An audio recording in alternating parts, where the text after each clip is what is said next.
সুজন ভাই, আপনার বাসা তো মানিকগঞ্জ শুনছি, ইজ ইট রাইট? জি ভাই, মানিকগঞ্জের মানিক ভাই, তার অঞ্চলের মানুষ আমি।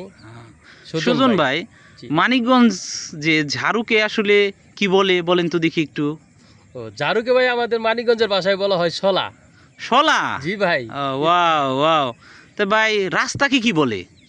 রাস্তাকে ভাই এখন বলা হয় হালট। আগে এখনো বলে, আগে তো পুরোপুরি বলতো, রাস্তা বললে চিনতই না ভাই, বলে হালট, ওই হালট দিয়ে গরু নিয়ে যাও।